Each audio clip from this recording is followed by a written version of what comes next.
One, two.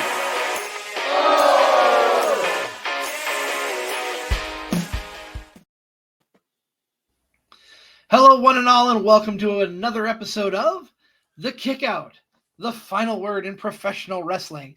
We are back after a week hiatus while we did our Royal Rumble panel show last week, so thank you all for tuning into that. And thank you all for tuning into Sunday's Royal Rumble reaction show with Joe the Show Winkle. That was a lot of fun. Nick, I have to introduce you, being my tag team partner. Don't want to forget to bring you in. With me, as always, is never wrong Nick Bull, one half of the For Frequency's Sake Tag Team Champions of the World. Nick, how you doing, buddy? I'm doing pretty good. You know, we're midweek here. It's the Kickout, our little freeform show where we can talk just about anything we want. We broke down the Rumble with our friend Joe the Show Winkle this past week, and we're like, what should we talk about? And I think there's plenty of things to talk about coming out of the Rumble, not just the Rumble itself, but CZ, what do you want to talk about? So we, at the beginning of the year, gave a little love to an AEW star who has really turned the page since he went to AEW. I want to do the same thing to a WWE star. I want to talk about Jacob Fatu today. I think he is due for a monster push, and I'm excited. I think his showing in the Rumble could have been a little stronger with the way he was eliminated. I wasn't happy about that, but we touched on that on Sunday. So go back and watch the Card Subject to Change podcast in our archives.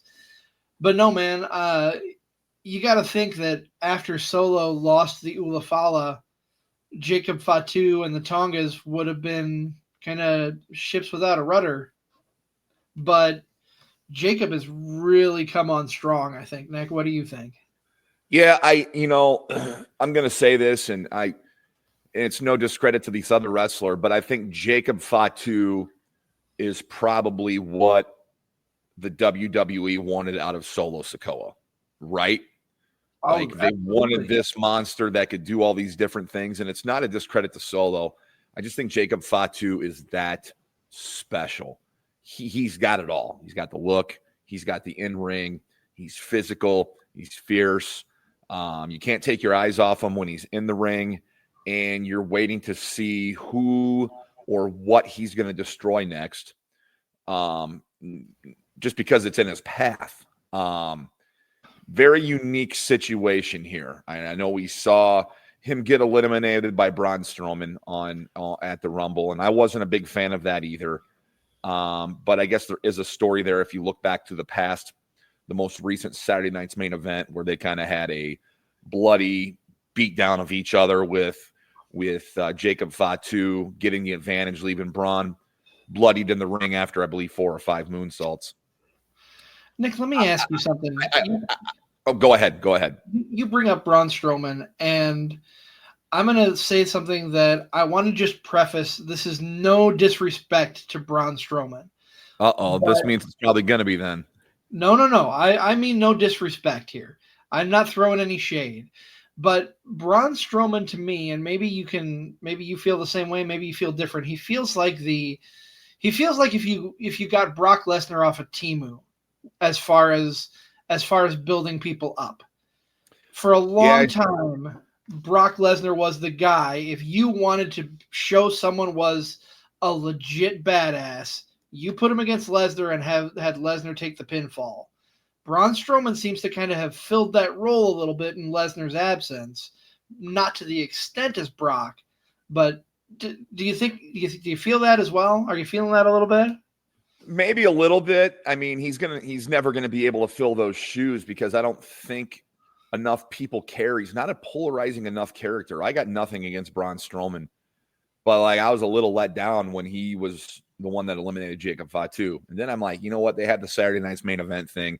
Maybe they're going to have one more match, and Jacob Fatu's got bigger things at Mania. I sure hope so. I think that they probably do have bigger plans for him than just Braun Strowman, and Braun Strowman just seems to be the flavor of the day, the first person to put him with. I hope that is what happens here. I'm guessing we'll probably see Jacob Fatu come out of this feud on top. Braun may get a win back here some way, some form.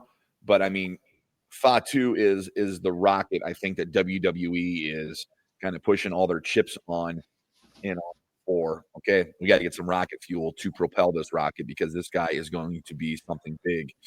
And we got to find the right recipe, the right mix of things to get that reaction. And I don't think it is with Braun Strowman per se, but I think we're going to get something bigger down the road with someone else. Right. And I'm not discrediting Braun Strowman, but I don't want to. He's not at the same level as like the Brock Lesnar, like you said. They're two different people. He's not as captivating, and like again, you hit the nail on the head. Not as many people care about him, but he seems to be WWE's current gatekeeper as far as if you want to get someone over and you want to see a big man taken out, he's the guy to take out. Yeah, I mean, he definitely is. He definitely is. Now, I don't know who Fatu's going to face next. I don't know if he goes after, bloodline people storyline wise, or if he's going to be breakout and do his own thing here. That's the interesting, fun thing here as we get out of Royal Rumble, is what trajectory paths are going to be changed for some of these superstars for their upcoming programs. Not only at Elimination Chamber, but at Mania. So that's why the Royal Rumble was kind of such a big deal. That's why we had a lot of fun talking about it this past week. We had a blast watching it this past week too. But, yes. It's such a big deal to kick off officially the road of WrestleMania, as we're 70 some odd days now away from WrestleMania, which is a couple weeks later this year. We need to remind our listeners and viewers here that WrestleMania is not as early as it was or has been in the past. They pushed it back a few weeks. So plenty of time to get stuff in place, plenty of time for guys like CZ and myself to critique things, break it down, and figure out where the chips are going to fall here on the road to WrestleMania. Without a doubt. Now, we have the next upcoming event is the Elimination Chamber. We know that John Cena has already declared himself to go into the Elimination Chamber. He is desperately seeking that 17th championship to break the record. Let me ask you this. If you were put on your booker hat, if you were booking, do you put Jacob Fatu in that match? In which match is that again? In the Elimination Chamber. Do you put him with Cena and some of the other big dogs to give him a little bit of a rub?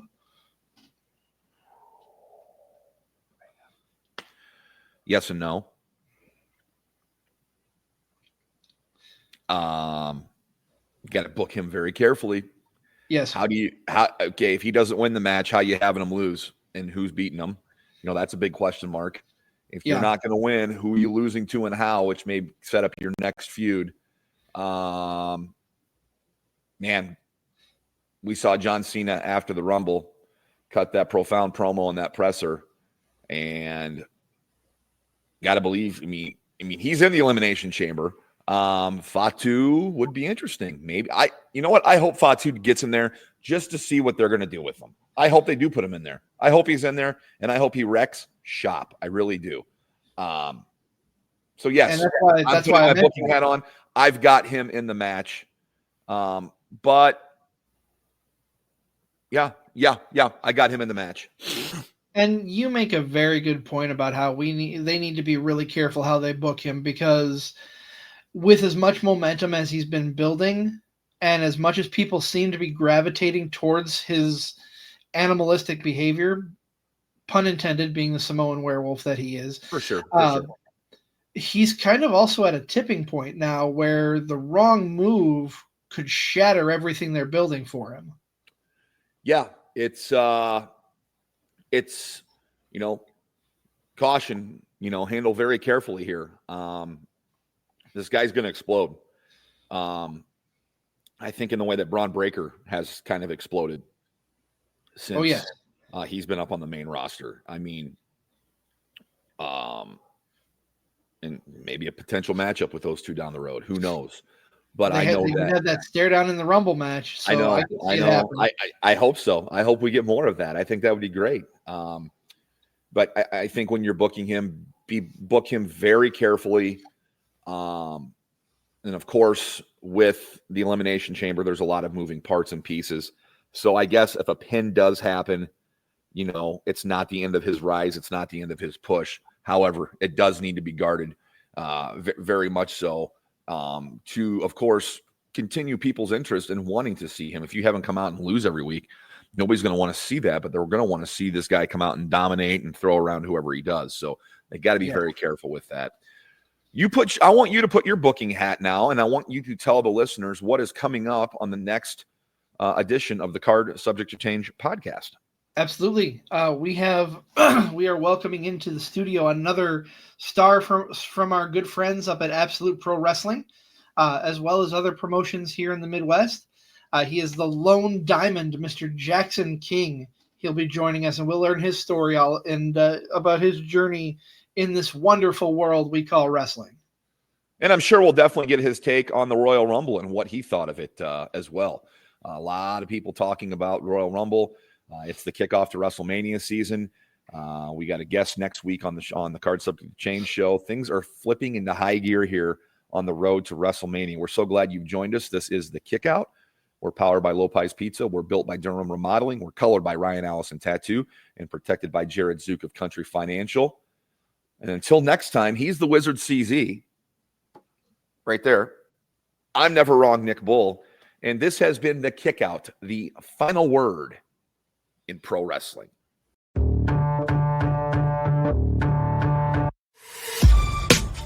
This has been a For Frequency's Sake Podcast Network production. For more great content, subscribe to For Frequency's Sake on YouTube, Facebook, and Twitter.